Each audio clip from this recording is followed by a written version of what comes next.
Buenas noches a todos, bienvenidos al webinar de Clarius sobre pared abdominal y diástasis. Este es un espacio pensado para compartir conocimientos y experiencias en el abordaje de esta condición. Hoy contaremos con la participación de dos destacados especialistas, que es el doctor Andrés Carbonell y el doctor Nayib Zurita, que estarán pues también con el doctor Enrique Tam.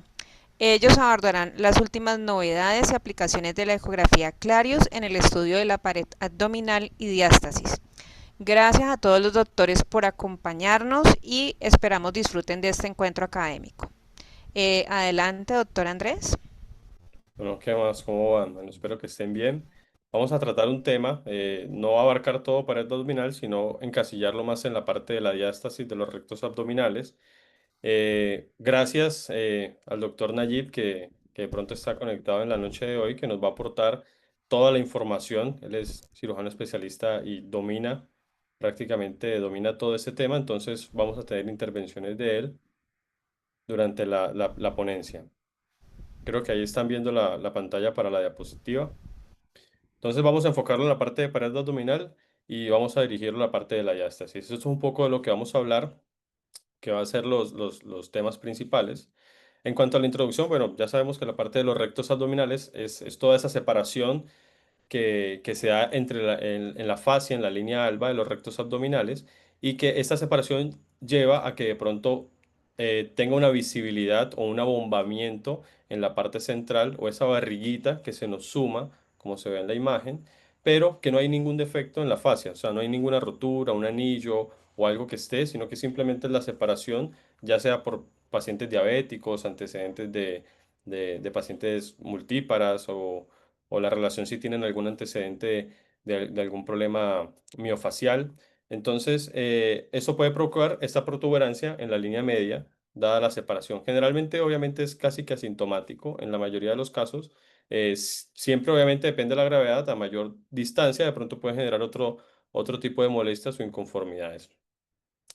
De pronto, encasillar la parte de la diástasis y decir en un consenso o decir esta es la definición exacta si lo llevamos a una parte de métricas o decir estos son los factores de riesgo, ha sido muy difícil a través del tiempo. Uno, porque el estudio que se ha hecho generalmente ha sido casi siempre mujeres, o sea, se tiene muy poca N de hombres. Lo otro es que las medidas que se vienen tomando a nivel internacional y en diferentes países, porque incluso en Europa hay diferentes consensos para la definición de la diástasis, entonces ha sido en este estudio que publicaron en el 2019, tratan de hacer esa revisión anatómica y tratar de ir cerrando un poco más el círculo de las definiciones y de las clasificaciones, pero ha sido muy difícil llevar estos resultados. Uno, por la diferencia, la rata de diferencia, el ratio de diferencia de prevalencias, los diferentes métodos de medida que se toman en cada institución o que se escriben en cada paper, los diferentes criterios de juicio que hay para decir que un paciente tiene diástasis. Lo que sí coordinan un poco o que de pronto sí confluyen un poco más es en la parte de los factores de riesgos, que casi siempre va a ser por el índice de masa corporal. Obviamente un paciente con mayor obesidad pues va a tener un mayor riesgo de presentar, mayor paridad pues va a tener un mayor riesgo de presentar, pacientes diabéticos, entonces en eso sí confluyen, pero de pronto ha sido muy difícil encasillar los otros criterios o llegar a un consenso. Ahora, en la parte anatómica, la parte de la pared abdominal, si la dividimos en tres compartimentos, uno anterior, lateral y posterior, nos vamos a enfocar prácticamente para la diástasis en la parte de los compartimentos lateral y la parte anterior. En el lateral, si nos vamos de la parte más externa hacia la superficial, hacia la parte más profunda, en la parte más superficial vamos a encontrar en estos tres grupos musculares de la pared el oblicuo externo, donde vemos que tiene una disposición inferomedial hacia la línea alba. Obviamente tiene también su inserción en la parte de la cresta y más o menos desde la quinta costilla hacia la parte inferior o caudal de las costillas se va intercalando o interdigitando con los músculos serratos anteriores que se van también uniendo o haciendo su inserción entre ellos. Por debajo de este vamos a encontrar en una proyección diferente, una superomedial, la parte de las fibras del oblicuo interno, que también nos va a llevar con todas sus fascias hasta la línea alba. O sea que en esta diástasis se compromete no solamente la parte de los rectos, sino que también comparte la parte anatómica por las fascias que van recubriendo en la parte anterior y posterior de los rectos abdominales y se unen en la línea media de esos tres grupos musculares y por eso su importancia. Y en la parte más profunda encontramos el transverso abdominal, que van a cumplir diferentes funciones en el movimiento. De pronto el transverso nos va a dar más esa parte del aspecto de faja o de la cintura. Entonces van a tener una serie de funciones diferentes en el comportamiento de la dinámica. Aquí, obviamente, encontramos la parte de los rectos abdominales y esta ya es una superposición de las imágenes, donde encontramos ya en el compartimento anterior toda la parte de los rectos abdominales con sus partes de las fascias que van separando las metámeras de los rectos abdominales, la parte umbilical, y obviamente comparten una anatomía diferente en su longitud y pueden haber variantes anatómicas incluso en las fascias, ya sean dos, tres, cómo se unen, cómo se bifurcan antes de pasar por delante o posterior de los rectos abdominales, pero en esta unión además vamos a encontrar la línea semilunar también, que es una parte importante anatómica para también la presentación de otro tipo de defectos de pared abdominal, que en este caso pues estamos orientados a diástasis, pero conocer que también se van a dar ciertos tipos de hernias que ya conocemos como la de Spiegel. Entonces, en la parte anterior, para la parte quirúrgica más o menos, vamos a aportar no solamente la parte muscular, sino saber el conocimiento de que de pronto también pasan ciertas arterias, rama de la ilíaca externa, donde viene pasando la epigástrica, la inferior, que en este caso se proyecta en la parte profunda. Pueden haber variantes donde haya también una presencia de una epigástrica superficial inferior. Casi siempre va a estar en la parte profunda donde se va a unir o va a hacer generalmente una anastomosis importante de las ramas de la epigástrica superior, donde van a confluir en cierta parte del tercio medio del abdomen. Entonces acá tenemos la parte de los rectos abdominales, donde van a incluirse o que se van a hacer su inserción en toda la parte subsifoidea y hasta la parte púbica, donde van a tener a compartir las fascias. Por aquí por delante viene la fascia anterior, fascia posterior, antes los vemos por imágenes. Tenemos plano cutáneo, grasa superficial, que va a estar camper y escarpa, y la parte de la fascia que ya recubre para la grasa preperitoneal y ya mucho más profundo pues obviamente encontramos la parte del peritoneo y toda la parte de la cavidad abdominal. Entonces tenemos diferentes medidas o distancias que nos vamos a encontrar a través de toda la línea alba. Es por eso importante no solamente hacer una exploración en un solo punto, sino en toda la línea alba, como para tener también una proyección anatómica de de los diferentes variantes que pueden presentarse también de las paredes abdominales de la diastasis en cuanto a la conformación de los rectos abdominales. Acá, por ejemplo, tenemos una tomografía. Para ejemplificar esto, es un corte axial. Acá vemos la columna, la parte vertebral, una de las vértebras lumbares. Esto casi que es parte del lóbulo derecho hepático, que se ve parcialmente. Esto es zona umbilical y aquí donde tenemos, entonces tenemos dibujado en amarillo la parte de la topografía de los rectos abdominales en un corte axial, la parte de la línea semilunar, las fascias confluyendo para pasar por posterior o por anterior de los rectos abdominales, donde tenemos desde superficial hacia profundo la parte de la capa, el oblicuo externo, oblicuo interno, transversal, y esto ya es compartimento posterior donde estarían los paraespinales, los cuadrados lumbares, que ya harían. Obviamente, se pueden generar defectos acá también, se pueden generar dependiendo de la confluencia anatómica de los triángulos que se presentan en la parte posterior, pero pues nos interesa más que todo el foco del compartimento anterior donde va a estar la parte de los rectos y la línea alba.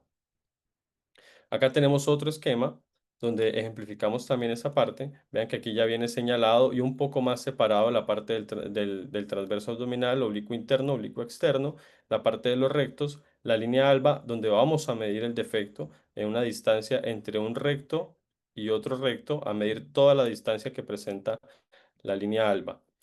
Acá tenemos una imagen ecográfica. Esto se hace, es como si hiciéramos con el celular una panorámica. Hay diferentes nombres que le ha dado cada equipo, eh, donde se va haciendo un trayecto con el transductor lineal, se va haciendo un trayecto y se va haciendo una reconstrucción como una foto panorámica que hacemos en el celular. Es por eso que toma esta morfología.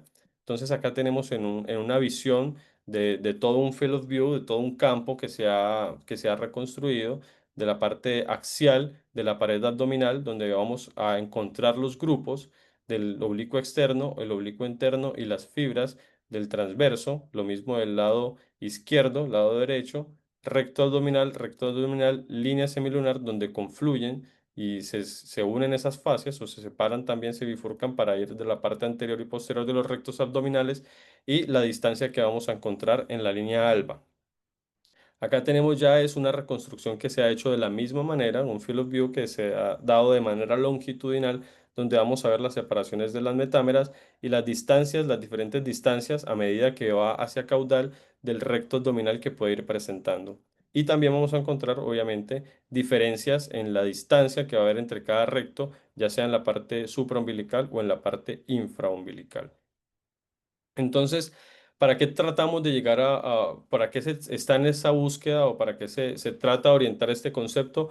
Porque no todos trabajamos en los diferentes métodos. A veces los pacientes es muy común ahora que cambien de país o por alguna razón, entonces lleven un estudio, entonces tratar de coordinar esa confluencia para que en los diferentes métodos podamos tener una similitud al menos y también para conocer en qué momento podemos cerrar de imágenes que pueden mimificar o que podemos de pronto suponer que se está dando una diastasis. Entonces, por ejemplo, acá tenemos una ecografía, es un corte que se ha hecho también con una reconstrucción en la parte transversal, donde tenemos línea semilunar, línea alba o línea media, la parte semilunar y los otros grupos musculares que se van encontrando en el compartimento lateral del abdomen.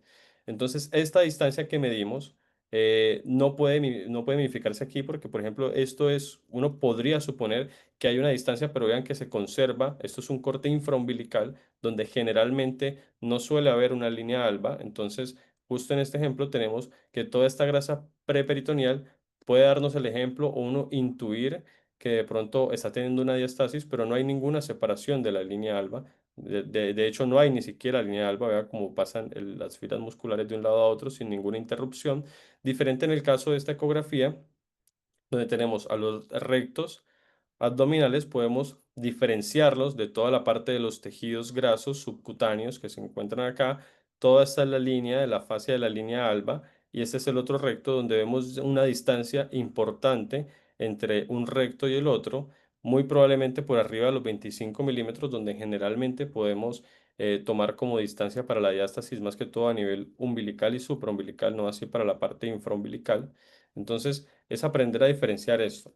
Ahora, clasificaciones se han dado muchas, se ha tratado de pronto de clasificar en un consenso, pero cada país y casi que cada asociación continental va tratando de forzar su concepto o de realizarlo, donde durante el tiempo se han sacado, estas son algunas, ¿no? No son todas, porque la verdad es que los alemanes sacan una, la parte de la sociedad europea saca otra. Entonces, en toda esta búsqueda, algunos tratan de confluir porque los estudios que generalmente se hicieron de estas clasificaciones, algunos fueron simplemente en estudios cadavéricos.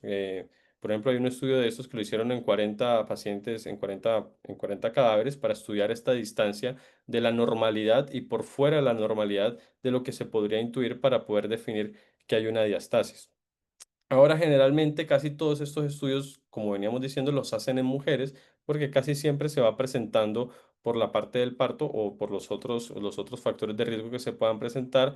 Entonces los grandes estudios casi que se han hecho casi siempre en mujeres, entonces no hay casi consensos que los vayan separando, pero hay algunos de estos que los vienen presentando más allá de la distancia o del tipo de la anatomía que se presente de la diastasis de los rectos abdominales o de la morfología que presentan ya los rectos sin la diastasis cómo pueden compartir con la patología y poder encarar. ¿Esto para qué? Para poder para poder el cirujano tener que encarar de cierta forma o con cierto protocolo quirúrgico o con ciertos métodos o materiales para la cirugía. Entonces, ¿qué vamos a medir? Vamos a medir una distancia de donde está un recto abdominal hasta el otro recto abdominal. Toda esa distancia transversal de la línea alba es la que nos va de pronto a dar la información para nosotros saber si estamos encarando un paciente con una diastasis o no.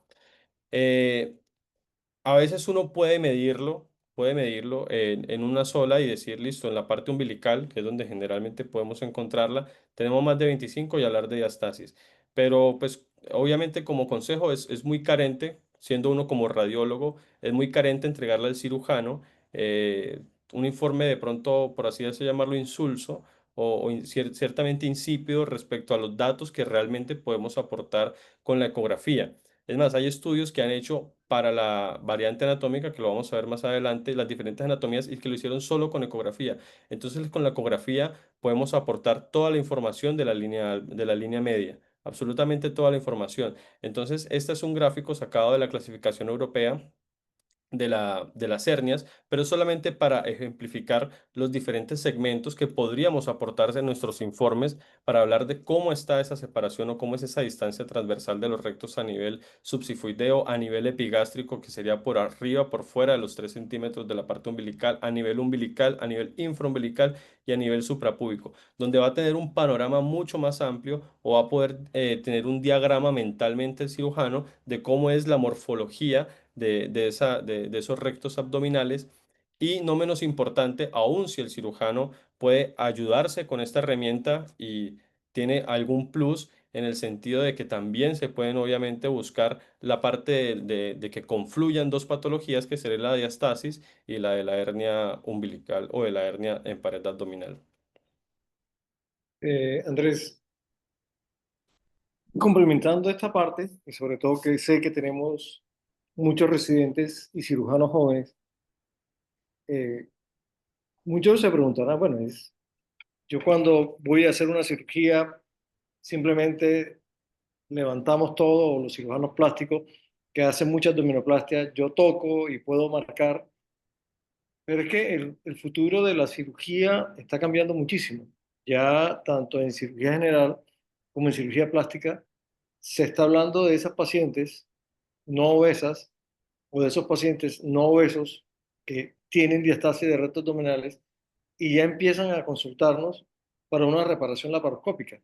Nosotros no vamos a poder palpar por la laparoscopia, aparentemente, cuáles son los bordes que al cirujano plástico le marca dónde están los rectos abdominales cuando tenemos todo un colgajo levantado. Entonces, la guía ecográfica, la medida precisa que, como está explicando, va a haber diferentes áreas en la línea alba donde vamos a encontrar mayor separación y otras de menor separación. Varía mucho de paciente en paciente. Hay pacientes que la mayor separación se da en el ombligo y puede llegar a 4 centímetros, pero si no tenemos en cuenta esta medida y nosotros no reparamos bien, al terminar una cirugía de corrección y se hace una ecografía, podemos encontrar laparoscópicamente que dejamos área no bien reparada porque no lo vamos a palpar. Pero si tenemos una medición precisa desde subsifoide hasta el pubis, nosotros podemos planear una cirugía que es el futuro y es lo que está correlacionando radiología con las diferentes especialidades. Y es lo que nosotros debemos tratar de también prepararnos para poder hacerlo y poder medirlo. Gracias. Simplemente te iba a anotar esa parte en este punto de la charla.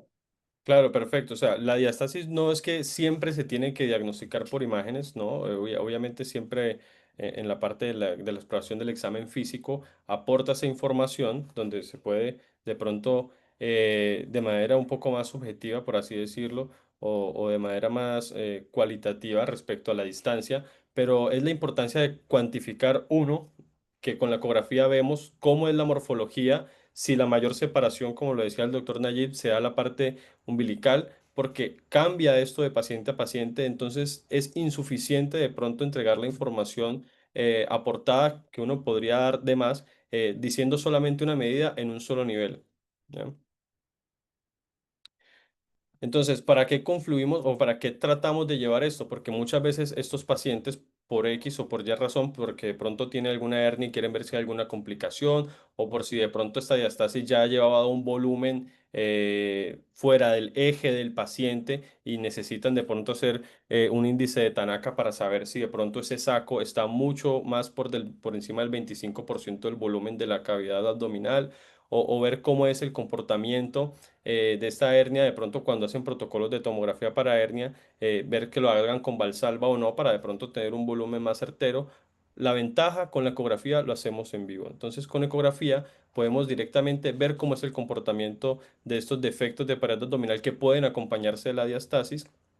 Y en este caso tenemos para ejemplificar un mapeado y un volume rendering de la parte abdominal en una vista coronal, donde vamos a ver los músculos rectos, cómo es el comportamiento de estos, son diferentes pacientes. Entonces vean cómo es la morfología de estos rectos abdominales y cómo puede variar en otros pacientes de una forma más biconvexa. Y como les había mencionado antes, este fue un estudio del 2019 donde hicieron en una N de 92 pacientes, mujeres, donde trataron de estudiar la parte de la morfología que presentaban las pacientes. No todas presentaban diastasis, algunas venían simplemente con las distancias dentro de lo que hemos determinado normal, que algunas literaturas lo determinan que no hay diastasis por debajo de los 2 centímetros o 20 milímetros. Hay otras literaturas que dicen que por los 22, pero casi todas las clasificaciones empiezan por el 27. Entonces, en ese bache del 22 al 27. Hay otras literaturas que han optado por decir en 25 milímetros, pero estos 25 milímetros yo creo que se aportarían más para la información de la parte umbilical y epigástrica, no así de la distancia que puede aportar en la parte infraumbilical. Hay literaturas que en la parte infraumbilical lo dan por encima de 1 centímetro porque casi que en la mayoría de pacientes no encontramos línea alba en la anatomía que se ha determinado de pronto normal, no encontramos una separación, encontramos directamente los músculos sin una fascia que esté separando, sin una línea media. Entonces, determinar de pronto en estos niveles por arriba de 25 y se queda de pronto esperando que ya esté muy sobredimensionado esta distancia.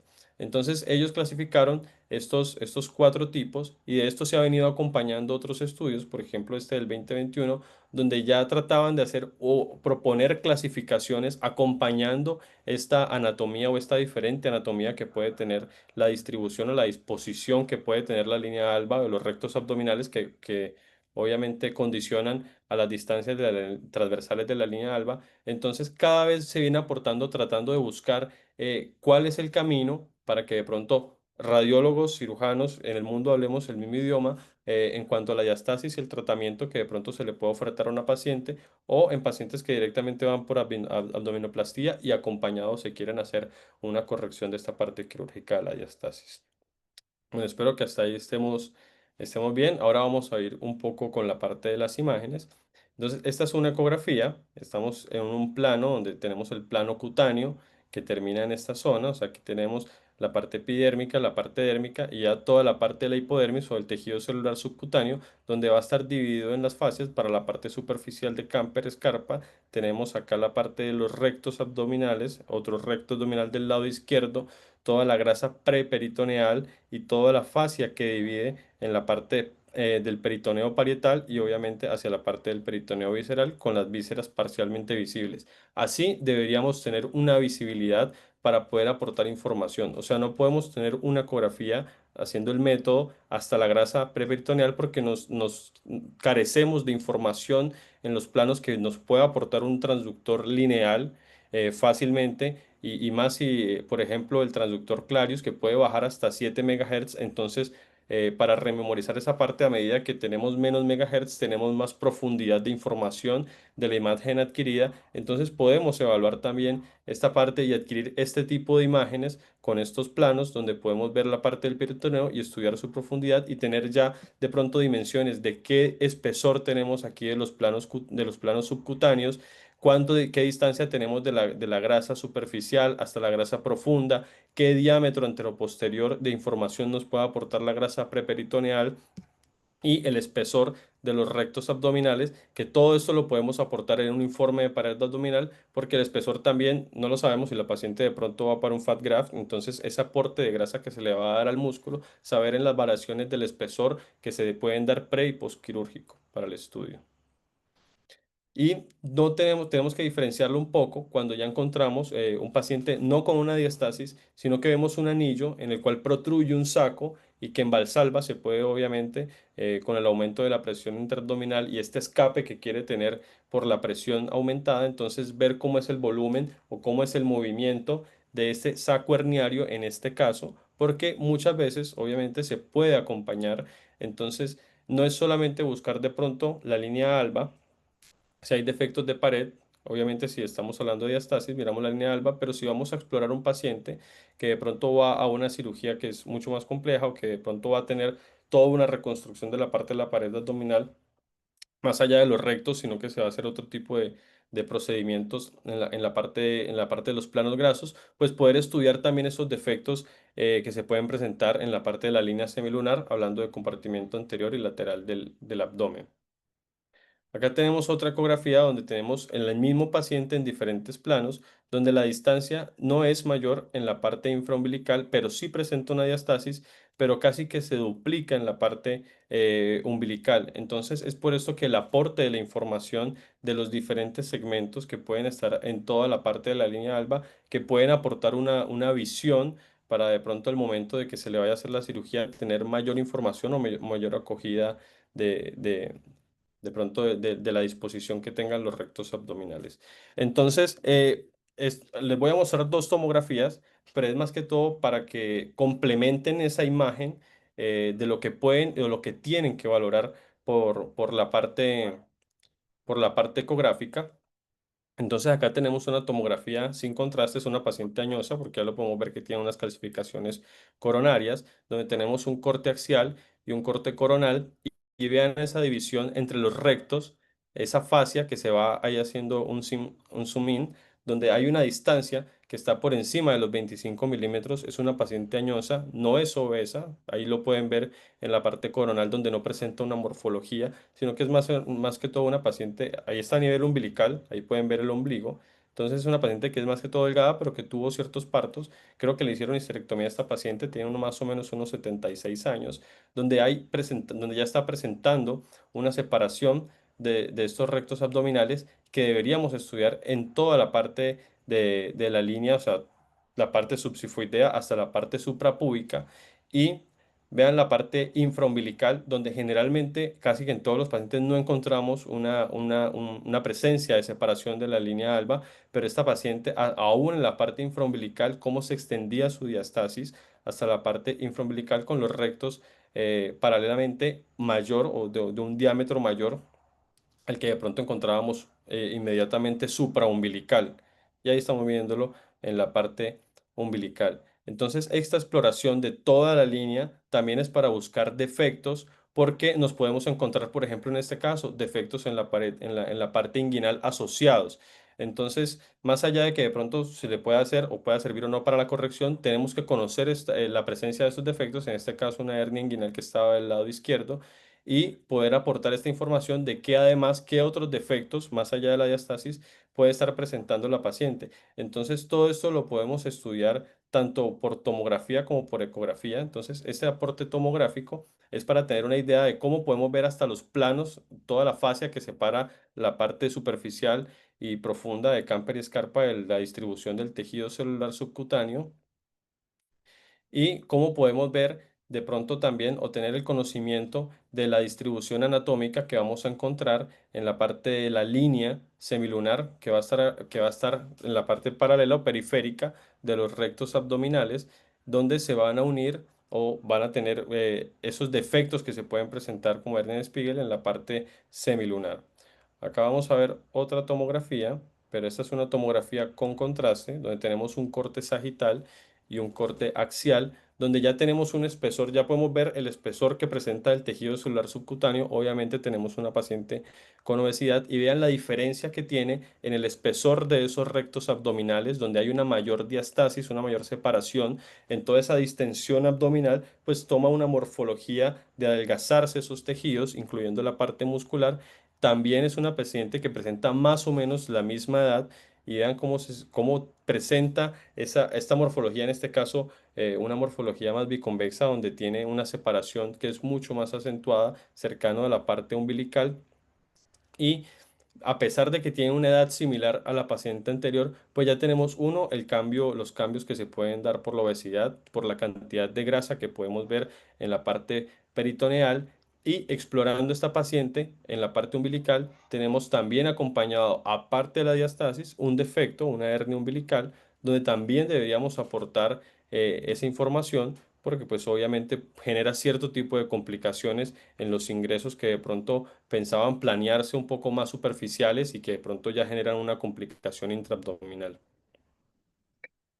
Aportando un poco a lo que estaba hablando Andrés, generalmente y algo que motivamos a los residentes, hay ciertas guías que aprendemos y muchas veces aprendemos conocimientos separados de la parte plástica y conocimientos separados de radiología, pero lo que vemos en la experiencia de muchos años es que las indicaciones incluso de colocación de malla van cambiando mucho y tienen que ver, y lo hemos comprobado con la relación de si tiene o no tiene el paciente, hombre o mujer, diastasis de los rectos abdominales. Si nosotros reparamos un defecto como el que está hablando el doctor Andrés en este momento, de una hernia umbilical que mide 1 centímetro, centímetro y medio, pero el paciente o la paciente tiene una diastasis de más de 3 o 4 centímetros, tenga la total seguridad que si ese defecto de 1,5 centímetros no le colocamos una malla que recubra todo el área por debajo del plano de la fascia, que equipare todo el área de debilidad de toda esa zona. Por eso los que entran conmigo conocen las mallas que conocemos ahora mismo, que es la malla fabricada nacionalmente, o una malla Ventralex que tiene un diámetro bastante mayor y va a cubrir ese gran área de debilidad. Si no reforzamos ese adelgazamiento del entrecruzamiento de las fascias a nivel umbilical, la posibilidad de recidiva antes del año está por encima del 50% y va a ser de casi el 90% a los 5 años. Entonces, vean la importancia de una pared debilitada con el ensanchamiento y toda esta separación de la diastasis, tanto en hombres como en mujeres, evidentemente nos va a predisponer no solamente a que sea algo estético, sino a una mayor predisposición de formar hernias epigástricas. Y vamos a encontrar a veces en estas pacientes 1, 2 y 3 hernias epigástricas, o le operamos una y a los 2 años le aparece otra más arriba y después le aparece otra. Cabe la importancia de recalcarle, después de las medidas que tengamos establecidas como estándar para nosotros clasificar la diastasis, lo ideal de una corrección, y posteriormente hablaremos de cuándo colocar malla o no en toda la línea alba. Gracias, Andrés. Perfecto. Bueno, ya pasando aquí de pronto esta imagen, espero que de pronto puedan tener información del audio. En caso de que no, me van avisando que quiero mostrarle un video que vamos a encontrar. De paso les comparto la página de Ultrasonolab para que el que quiera de pronto aprender un poco más o tener información de estos tips o esta parte ecográfica que se va dando. Entonces, me avisan si no se escucha el audio. Si no se escucha el audio, pues yo les voy comentando que se viene dando en la información.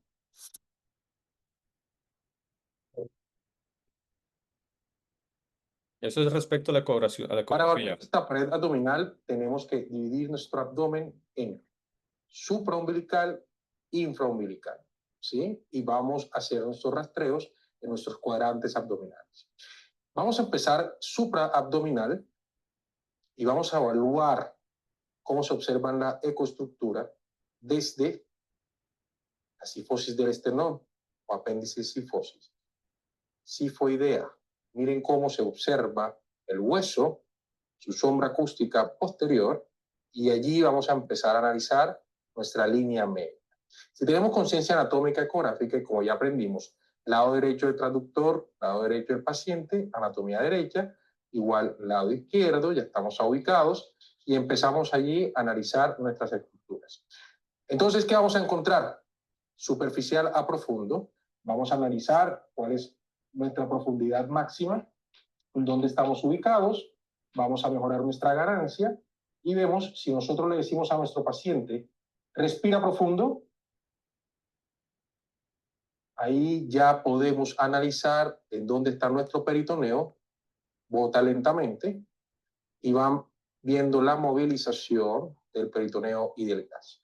Por eso aumenté mi ganancia. Si aumento mi ganancia, logro ver esto.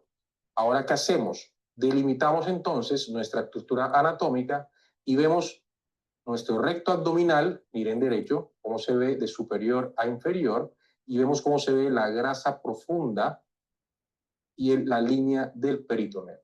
Como lo evaluaron en el ultrasonotips, lo importante es que nosotros determinemos y vamos a elegir una estructura anatómica para que sea nuestra interfase o superficie de guía. Ahí yo he elegido el peritoneo. Ven esta línea hiperecogénica, ese es nuestro peritoneo, y vamos entonces a evaluar de profundo a superficial. Analizamos entonces cómo se observa la distancia de esta línea media, que yo siempre la llamo que es un aspecto tendinoso, porque al final ecográficamente parece un tendón que une, ¿sí? Esas fibras, este tejido conectivo que unen los dos rectos abdominales. Ahí miren cómo se ven sus tres capas perfectas. Y estas tres capas están compuestas, si hacemos un poco de conciencia anatómica, por lo que es las fascias anteriores, las fascias profundas y la unión entre los músculos rectos del lado derecho y del lado izquierdo.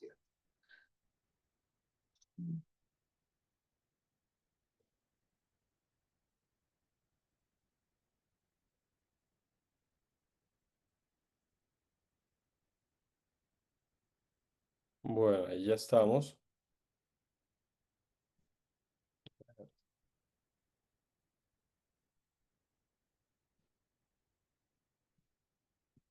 Bueno, ¿cómo va? Eso es un poco de la exploración que se hace de la parte ecográfica. Yo personalmente a las hernias, y es un consejo medirle el volumen, o sea, 3 dimensiones, para que el cirujano tenga de pronto una mayor información o un esquema visual de cómo va a estar conformada esa hernia, qué estructuras compone, si protruye o no protruye, y los cambios de volumen que puede tener durante los movimientos o las presiones intraabdominales con con Valsalva.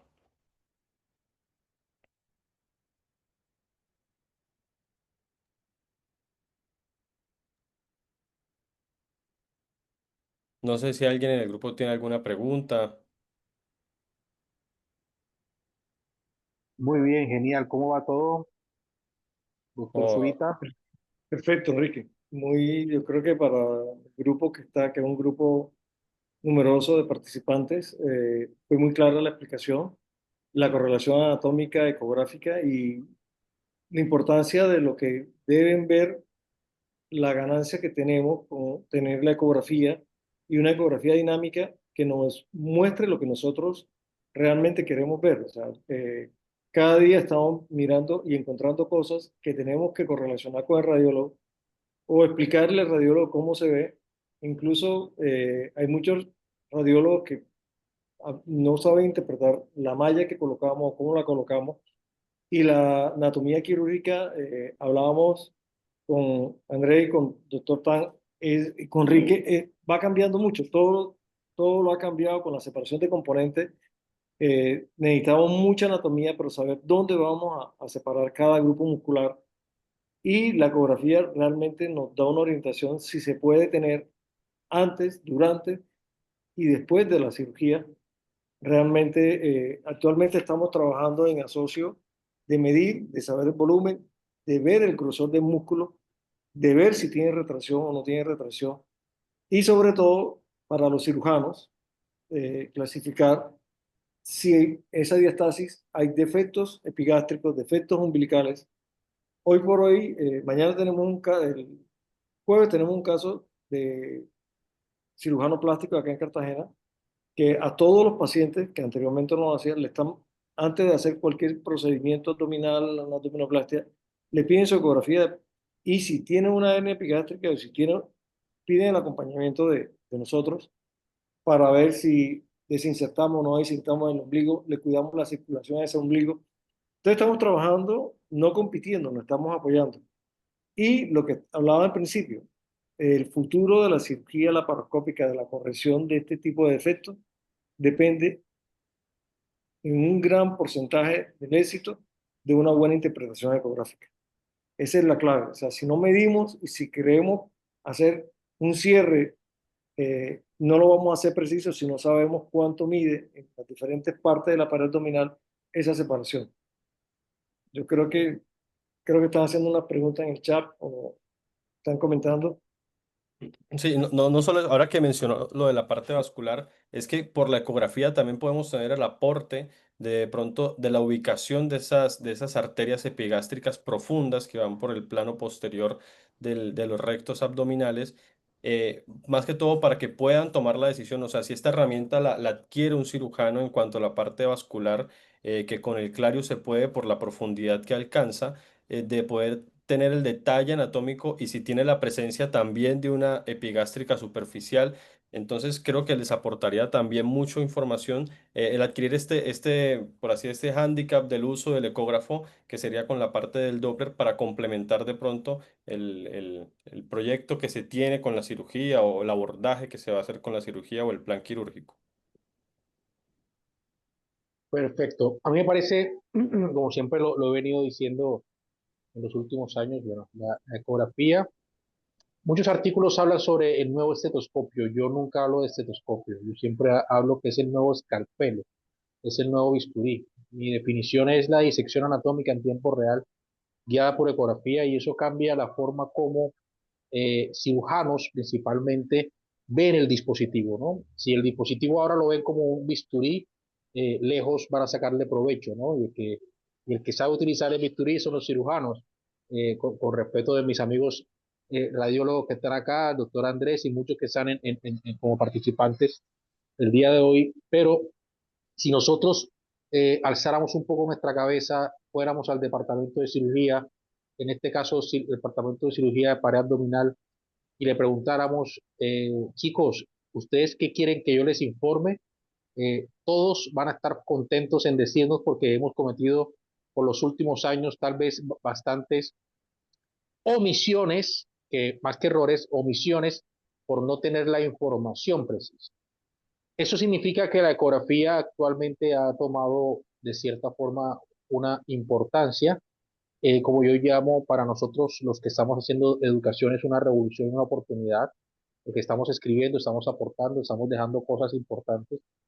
Por ejemplo, un radiólogo habitualmente nunca nombra Camper y Scarpa en un informe de pared abdominal, y para muchos es importante porque podemos entender, como ya lo estamos entendiendo, que la grasa no solamente es gordo, sino que tiene un factor metabólico importante y una función de sostén o de amortiguación, depende si es profunda o superficial. Hay una grasa que es la preperitoneal, la cual yo le he puesto un nombre, pero esa grasa existe en cirugía paraabdominal hace muchos años, es donde se hacen algunos anclajes quirúrgicos, la cual no tenía nombre y existe.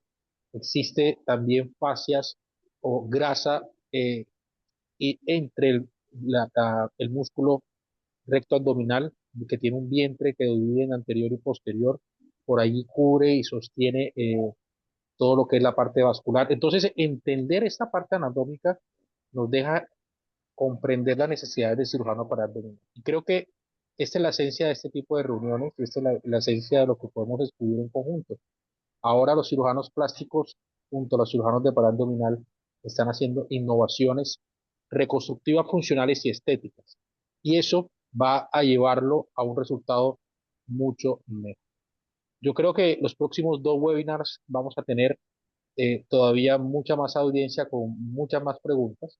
Yo creo que esta primera charla del doctor Carbonell, como siempre, precisa, donde nos deja abierta ahí la ventana de tomografía. Sepan ustedes entender que estamos hablando de ecografía principalmente, pero los títulos de estos webinars de radiología aplicada en pared abdominal, así que vamos a dar tips.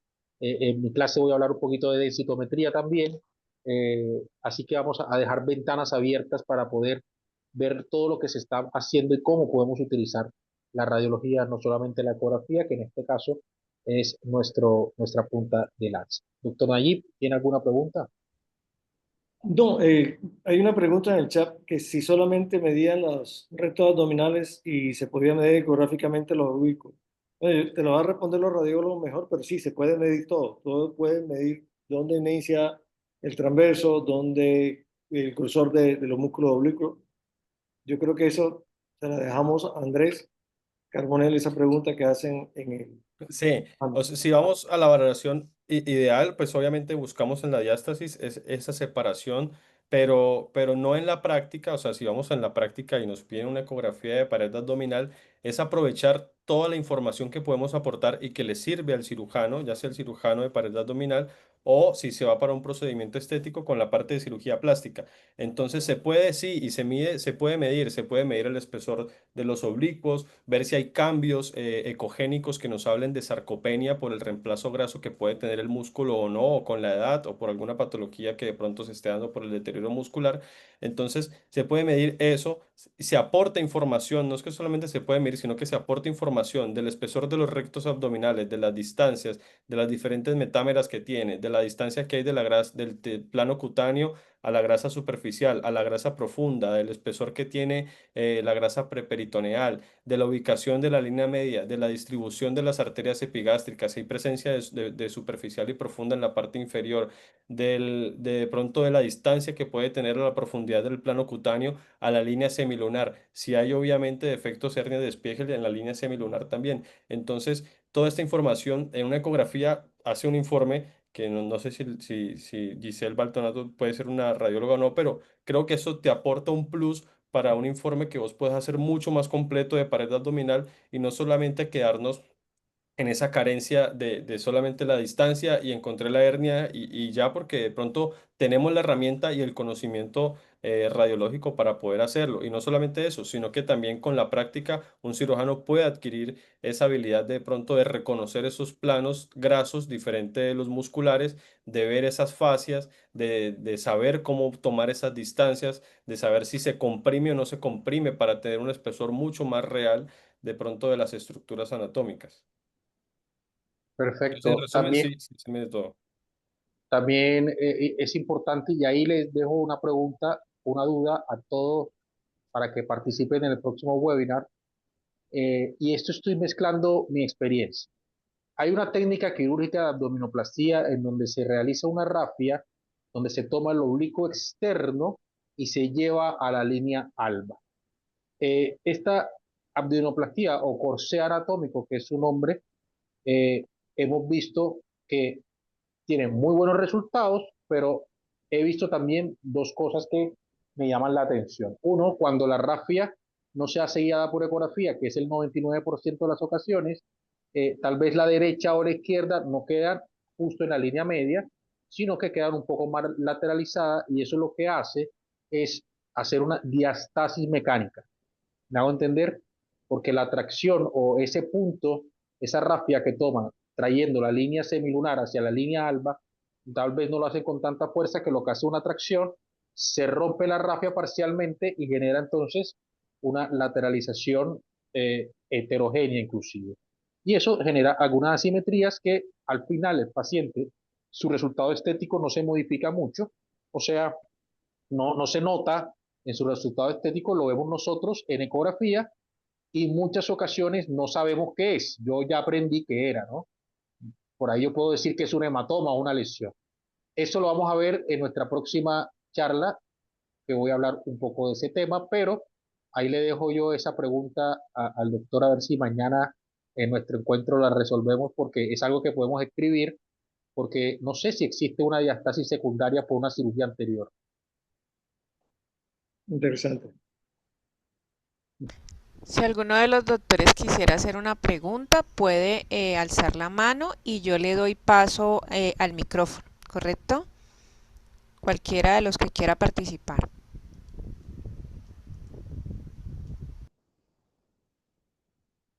Muy bien, mientras alguien pregunta, yo aquí voy cerrando. Recuerden que esta sesión de webinars que empezó en el mes de mayo va a terminar en el mes de noviembre.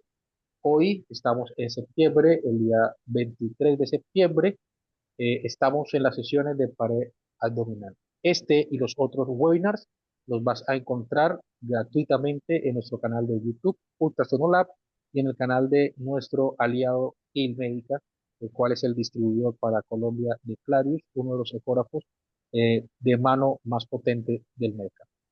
Es importante que ustedes puedan ir y darle clic a todos los webinars porque los primeros 3 webinars que hicimos hablamos sobre los fundamentos de ultrasonido, cómo utilizar el ecógrafo, cómo ajustar el ecógrafo y funciona para este y cualquier ecógrafo. El estado de la materia y cómo el ultrasonido genera la ecoestructuras para que ustedes empiezan a entender de cómo hacer ecografía.